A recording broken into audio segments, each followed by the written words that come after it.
새해가 밝은 지 어느 사이 일주일이 됐습니다. 희망찬 새해를 맞으면서 다짐도 하고 또 기쁜 마음으로 출발을 했는데 삶이 별로 재미가 없는, 기쁘지 않은 분들이 계실 겁니다. 그 이유는 내 삶인데 내가 내 삶을 온전히 누리지 못하기 때문에, 또 살아내지 못하기 때문인 것 같습니다. 나를 충분히 느끼면서 그렇게 살아가야 되는데 그렇지 못할 때 우리는 그게 행복이나 기쁨을 느끼지 못하는 것입니다. 타인과 상관없이 내가 가진 나만의 삶의 가치와 의미, 그 방식을 가지고 살 때 나를 온전히 느낄 수가 있고 그 삶 속에서 기쁨을 경험하게 되는 것입니다. 그것이 나를 나답게 만들고 나를 가치 있게 만들며 의미 있게 만드는 것입니다. 사람들은 아파트값, 땅값에 모든 가치를 매기고 사는 것처럼 보입니다. 저 서울 강남에 아파트 한 채 없으면 사는 것도 아닌 것처럼 그렇게 느끼며 살아가고 있는 것입니다. 과연 그렇습니까? 사람들이 그렇다고 말을 하니까 그런 줄 알고 사는 것이지요. 그것보다 더 중요한 것은 사실은 나의 주관적인 판단, 가치가 더 중요합니다.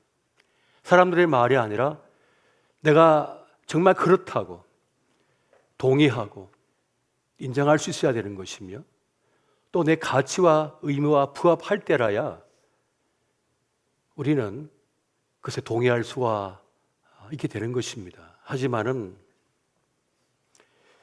땅값, 돈이라고 하는 것은 사실은 단지 교환의 수단일 뿐이지 그것으로 자신의 모든 가치를 매기는 것은 옳지 않습니다. 정말 가치 있는 것은 돈으로 환산할 수 없기 때문입니다. 정말 중요한 거, 진짜 가치로운 것은, 보배로운 것은 돈으로 환산할 수 없는 것들입니다. 나에게 정말 가치 있는 땅이면 시세의 몇 배를 주고도 땅을 사겠지요. 혹은 남들이 볼 때 볼품없고 보잘것없는, 누가 그들도 보지 않는 땅이라 할지라도 그것이 나에게 의미가 있고 가치 있다면은 다른 사람의 말이 필요 없이, 판단이 필요 없이 내가 좋다고 여기면, 가치 있게 여기면 그것은 나에게 가치 있는 땅이 되는 것입니다.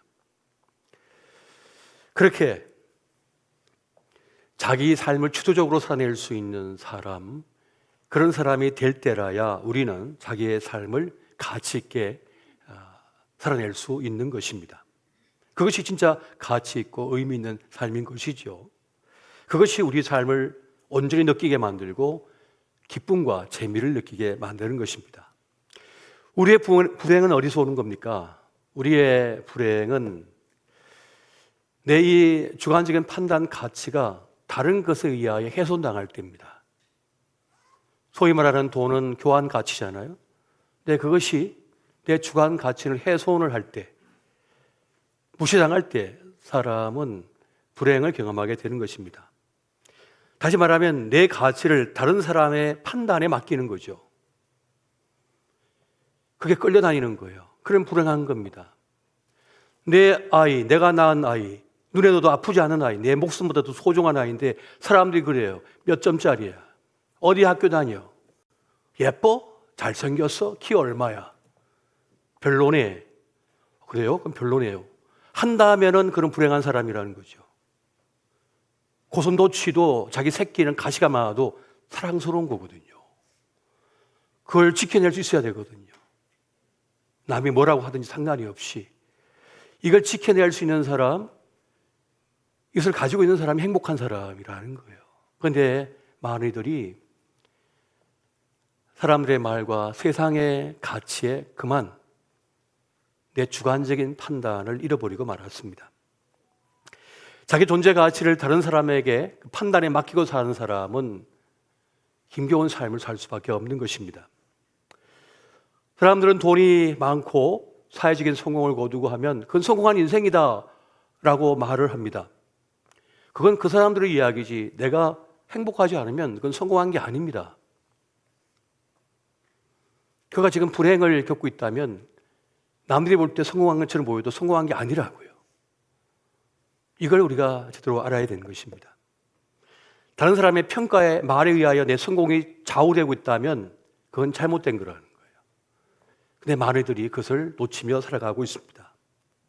오늘 본문의 말씀은 아브라함의 생애 마지막 사건을 기록하고 있습니다. 아브라함이 사랑했던 아내 사라를 잃습니다. 그래서 사라를 이제 매장을 하려고 해요. 근데 땅이 없습니다.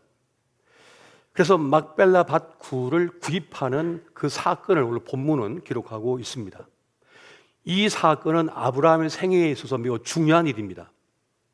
그가 가나안 땅, 약속의 땅인 가나안 땅에 들어와 62년을 살았지만 땅 한 평도 가지지 못했습니다. 왜냐하면 당시의 법에는 외지인은 그 땅을 매입할 수가 없거든요.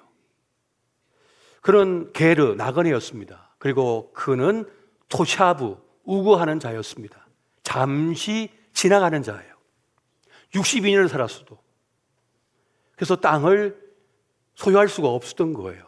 그런데 이제 사랑했던 아내 사라가 죽자 그 매장지를 구하는 과정에서 이제 땅을 매입하고자 하는 것입니다. 그것을 기록하고 있습니다. 그래서 막벨라 밭굴을 매입하는 그 과정을 이 창세기 23장은 보여주고 있는 겁니다. 모두 20절로 되어 있는데 첫 두 절과 마지막 두 절을 뺀 16절 전체가 그 매입 과정을 기록하고 있는 것입니다. 아브라함이 그 헤브론 원로 모임에 찾아가서 사라를 매장할 땅을 사고자 한다고 요청을 하게 됩니다. 그 지역의 사람들은 아브라함을 하나님의 방백이다, 하나님께서 보호하시는 복을 받고 있는 사람이다라고 하는 인식이 있었어요. 많은 사건들을 통해서. 그래서 그냥 땅을 주겠다 그럽니다. 그러니까 우리 묘실 중에 아무거나 써도 우리는 뭐라고 하지 않을 테니까 마음껏 쓰시오라고 했단 말이에요. 근데 아브라함은 아닙니다. 제가 정식으로 땅을 사고 싶습니다. 나에게 그 땅을 파세요라고 하죠. 그러면서 막벨라 밭굴을 원한다고 말을 합니다. 그랬더니 그 막벨라 밭 주인인 에브론이 말을 합니다. 그냥 이 땅을 당신에게 주겠습니다. 그냥 가지십시오라고, 무상으로서라고 얘기를 해요. 그랬음에도 불구하고 아브라함은 말하기를 아닙니다. 제가 정당한 값을 치러서 그 땅을 사겠습니다 라고 굳이 그 얘기를 했다는 거예요.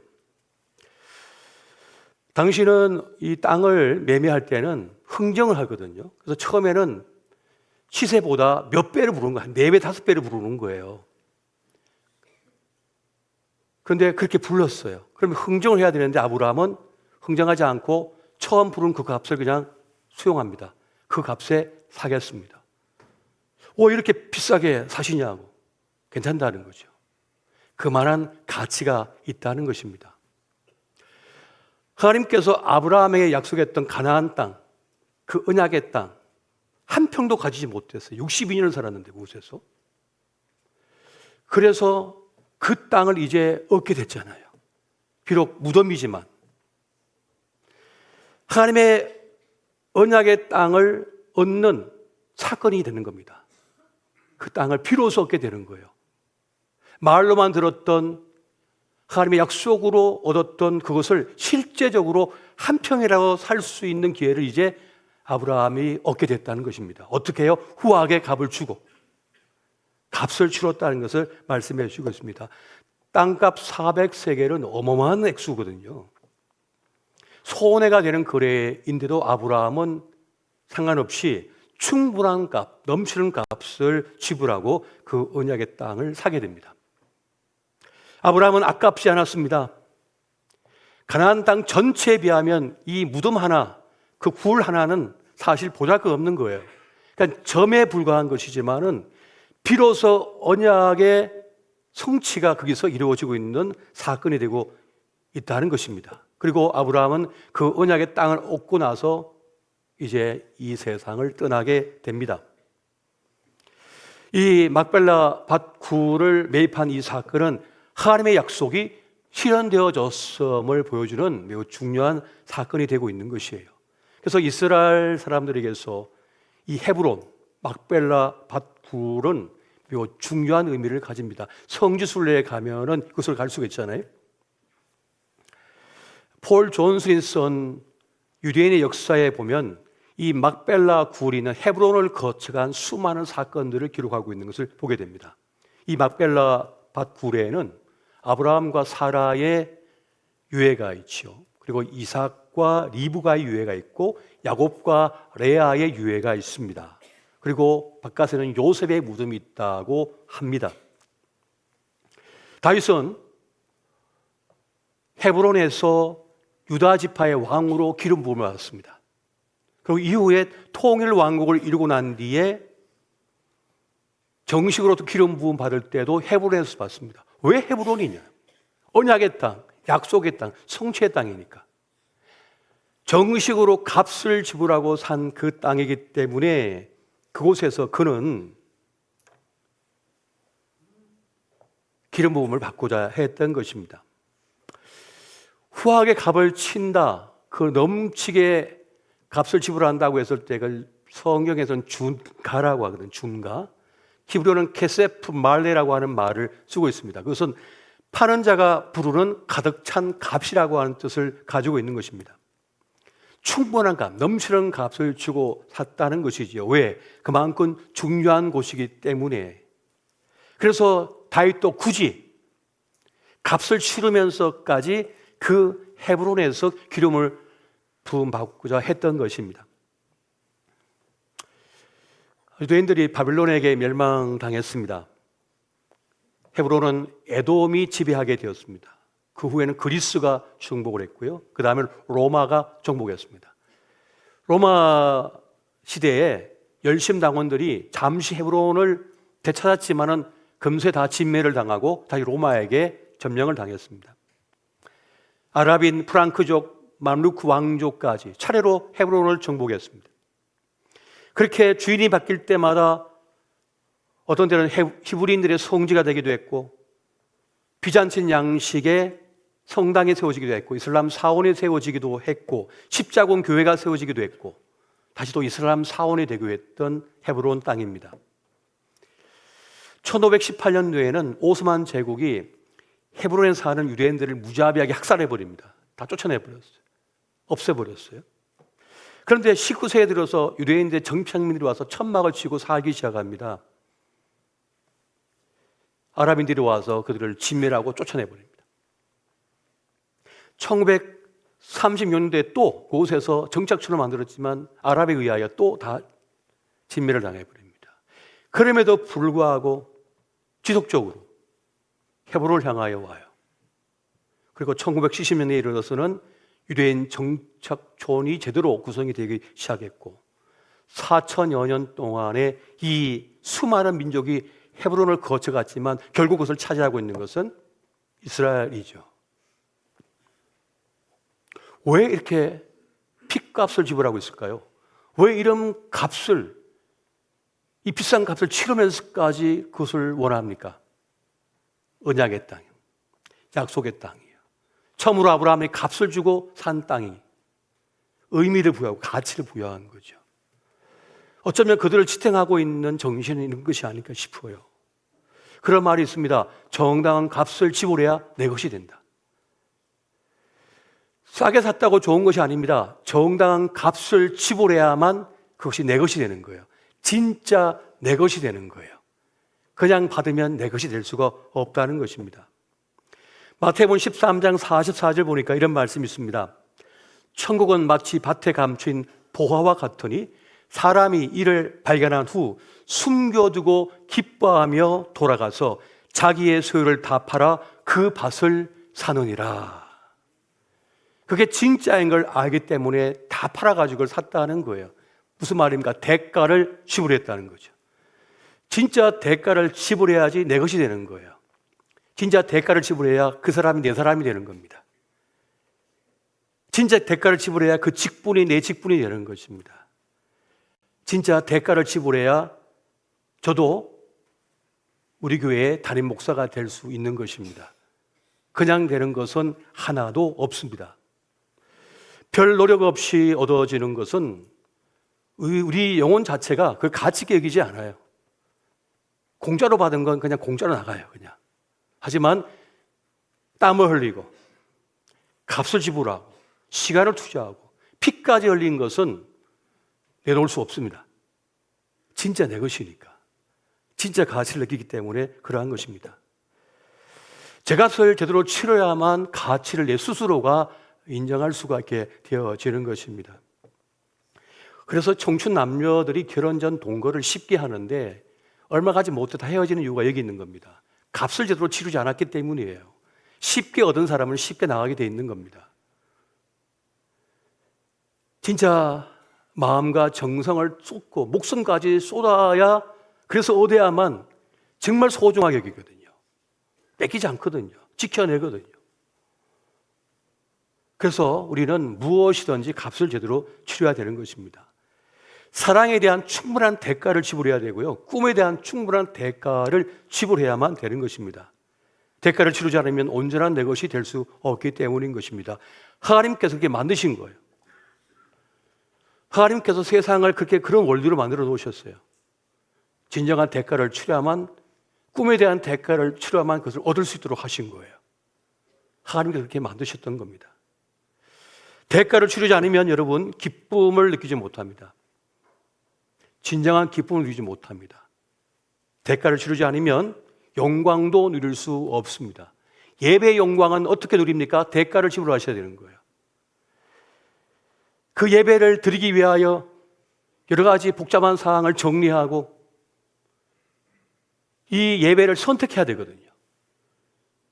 그리고 그 복잡한 도로를 운전해가지고 혹은 달려와야 되거든요. 치열한, 오늘만 쉬자, 딴 데 가자 하는 그런 거를, 영적 전쟁을 치르면서 기어이 선택한 그 예배 자리에 왔을 때 그 예배의 영광을 맛볼 수 있는 거예요. 기도도 마찬가지입니다. 기도의 그 심오한 깊은 기도는 어떻게 누립니까? 값을 치러야만 그 기도가 진짜 기도가 되는 거예요. 찬양도 마찬가지입니다. 값을 치러야만 진짜 찬양이 되는 거예요. 그냥 되는 것은 없습니다. 직분의 영광도 마찬가지입니다. 값을 치러야지 진짜 직분자가 되는 거예요. 값을 치르지 않으면 직분자가 될 수가 없습니다. 저도 어젯밤에, 토요일은 늘 마찬가지입니다만 거의 뜬으로 눈을 감아도 잠이 안 오기 때문에 그냥 잠을 안 자고 주일을 오거든요. 예배를 인도해야 되는 긴장감과 말씀 준비에 대한 긴장감 속에 있다 보니 매주 토요일은 늘 그런 거예요. 토요일 밤은. 근데 그것은 제가 치러야 될 값이라고 저는 여기고 있어요. 대가예요. 그 대가를 치러야만 이룰 수가 있는 것입니다. 그래서 그 대가를 치를 때야 이것이 나에게 올 수 있는 거예요. 나에게 주어질 수 있는 것입니다. 지혜도 그렇습니다. 명철함도 그렇습니다. 지식도 그러한 것입니다.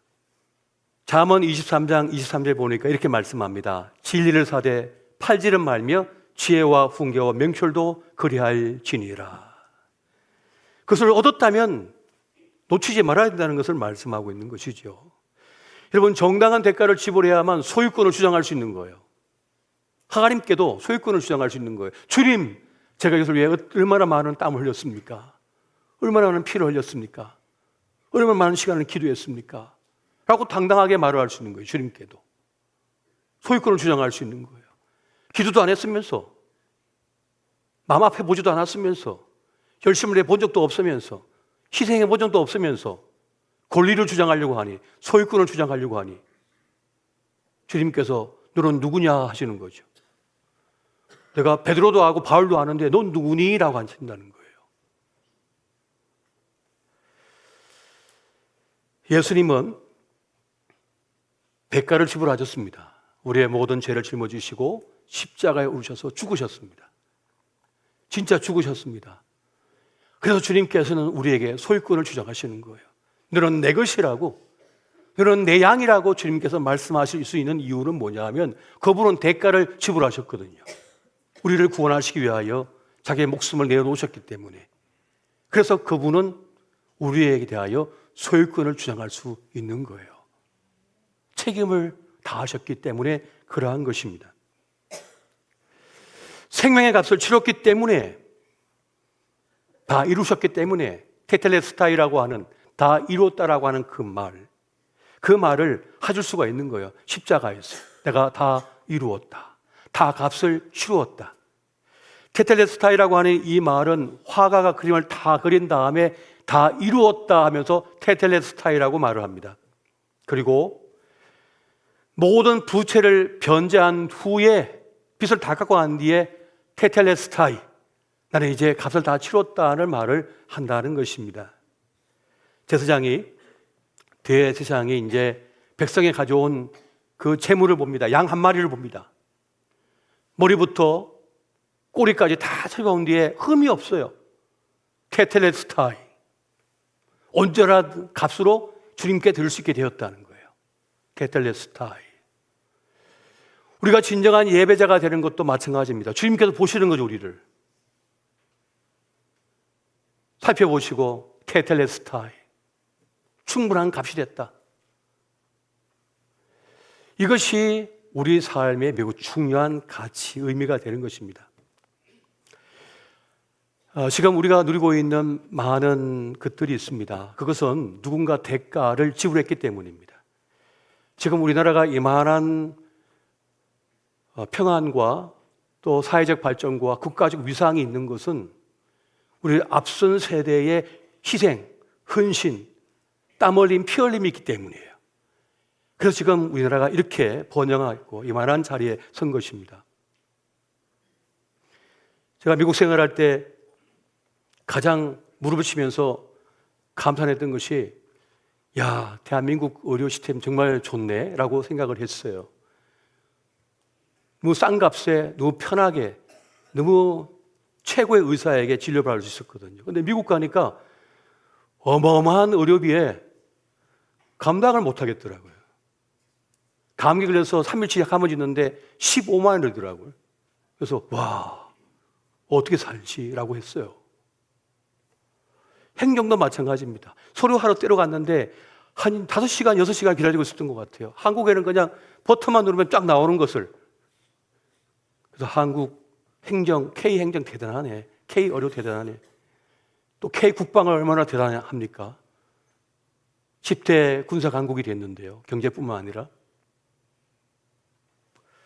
근데 지금 그 탄탄했던 것들이 위기를 맞고 있는 것 같습니다. 앞선 세대가 그렇게 다 일궈 놓으셨던 것을, 값을 치렀던 것을 우리가 받았는데, 지금 이렇게 흔들리는 모습 보면서 그런 생각 가졌습니다. 아, 이제 또한 우리가 값을 치를 때가 된 거구나. 그저 받았지만은 우리도 값을 치러야만 지켜낼 수 있는 것이고, 그리고 더 발전되게 만들 수 있겠구나. 사실 민주주의는 힘든 거죠. 전제국가가 편하죠. 왕 한 사람의 말에 따라 다 움직이니까. 하지만 그렇게 되면은 수많은 이들의 자유가 혹은 그들의 권리가 손상을 당하고 위기를 당하죠. 그래서 인간이 이 인류 역사 속에서 그나마 낫다고 하는 체제가 이제 민주주의 체제인데, 근데 민주주의는 복잡하고 힘들죠. 하지만 각각의 의사와 의견을 개진할 수 있고 합의를 도출한 과정이 힘들기만 하지만은 그걸 이루어가는 그 과정 속에서 더 성숙하고 발전해 가는 것을 보게 됩니다. 어쩌면 지금의 이 어려움은 더 나은 사회를 만들기 위한, 더 나은 국가를 만들기 위한 진통이 아닐까 하는 생각을 가지게 됩니다. 그리고 그 과정 속에는 값을 지불해야죠. 값을 지불해야 되는 거예요. 더 성장하고 더 발전하기 위해서는 말이죠. 그래서 어쩌면 하나님께서는 이러한 기회를 통해서 우리 조국 대한민국을 더 멋진 나라로 빚어가시는 그런 뜻이 있는 것은 아닐까 하는 생각도 가져보게 됩니다. 목회자로서 말이죠. 여러분, 늘 각오만 하는 사람이 되어서는 안 됩니다. 대가를 지불하고자만 해야 되는 것입니다. 대가를 지불해야만 되는 거예요. 제가 전도사 생활을 했고 또 아내를 만났고 아이를 낳았던 모교회가 있었습니다. 이제 거기서 새로운 임지를 향하여 나아가는 출발선에 섰을 때 그때 담임 목사님이 저에게 한 성경 구절을 주셨어요. 그게 시편 126편 5절과 6절 말씀이었습니다. 힘들 때마다 이 말씀을 제가 가슴에 새기고 있는데요. 같이 한번 읽어볼까요? 자, 시작.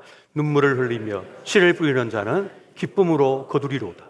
울며 씨를 뿌리러 나가는 자는 반드시 기쁨으로 그 곡식단을 가지고 돌아오리로다. 아멘.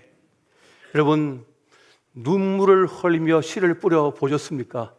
눈물 젖은 빵을 먹어 보셨습니까? 안 먹었으면 말을 마세요. 그런 말씀 하신 분들이 있죠. 진짜 눈물을 흘리면서 눈물 젖은 빵을 먹어 봤냐? 그 고난의 시간을 지나 봤냐? 그럼에도 불구하고 포기하지 않는 그 패션, 열정, 그 길을 걸어간 사람은 그 가치를 아는 거죠. 그 기쁨을 아는 겁니다. 우리 인생에 쉬운 현실은 없습니다. 쉬운 성공도 없습니다. 남들 보니까 그냥 저절로 다 된 것 같아요. 저절로 잘 사는 것 같아요. 저절로 사는 사람이 어디 있습니까? 다 대가를 지불했기 때문입니다. 대가를 지불하지 않고서는 절대로 설 수 없습니다. 무슨 일이든 다 그러한 것입니다. 어머니는 어머니로서의 대가를 지불합니다. 아버지는 아버지로서의 대가를 지불해야만 아버지가 될 수 있는 거고요. 어머니로서 대가를 지불해야 어머니가 진짜 어머니가 되는 거잖아요. 진짜가 되기 위해서는 반드시 후한 값을 치러야만 되는 것입니다. 해외 선교를 가시는 선교사님들은 자신들이 가서 이제 선교할 그 오지, 밀림 오지를 뭐라고 부르냐면 언약의 땅이라 부른대요. 하나님께서 나에게 약속한 땅, 그 언약의 땅으로 내가 간다, 값을 치르러 간다라고 말을 한다는 거예요. 거기서 자기 삶을 바쳐서 값을 지불하지 않으면 선교가 되겠습니까? 값을 지불해야만 선교가 되는 겁니다. 한 영혼 또 한 영혼을 살려낼 수 있는 거예요. 그것처럼 여러분, 우리도 2025년도를 시작하면서 하나님께서 우리에게 허락하신 기회들, 축복의 땅이 있습니다. 하나님께 우리를 위하여 예배해 놓으신 놀라운 것들이 있습니다. 그래서 누가 그것을 얻을 수가 있습니까? 값을 지불한 사람이 그걸 얻을 수가 있는 거예요. 주님께 기회의 장을 활짝 열어 놓으셨지만은 그걸 얻는 자는 침노한 자의 것이라고 했잖아요. 천국은 침노하는 자의 것이라고. 정당한 값을 치른 자만이 그것을 누릴 수가 있다는 것입니다. 여러분, 정당한 값을 치르시기 바랍니다. 정당한 대가를 지불하셔야만 그 신앙생활의, 믿음생활의 기쁨도 누릴 수가 있는 것이죠. 우리가 지금 신앙생활에 기쁨이 없는 이유는 다른 데 있는 것이 아닙니다. 값을 치르지 않고 있기 때문입니다. 예배 영광을 왜 맛보지 못합니까? 정당한 값을 치르지 못하기 때문이에요. 기도의 깊은 그 주님과의 교제와 만남, 응답이 없으니까 그 값을 치르지 않기 때문인 것이죠. 우리 각자는 자신이 치러야 될 값이 있다고 하는 사실을 알아야만 됩니다. 대신 치러줄 수 없는 거예요. 자기가 치러내야만 하는 것이 있다는 것입니다. 아브라함은 하나님께서 약속하신 그 땅을 얻기 위하여 정당한 대가를 치르고 합당한 대가를 치르고 그것을 성취했습니다. 그리고는 이 세상을 떠났습니다. 그는 약속의 성취를 경험하고 열국의 아비, 믿음의 아비가 되어서 하나님 앞에 나간 것입니다. 우리 생애도 마찬가지입니다. 주님께서 우리에게 허락하신 시간들, 놀라운 선물들, 그 영광들이 있는 거예요. 올 한 해는 정당한 값을 치르고 그것을 누리시기를 예수 이름으로 축원드립니다.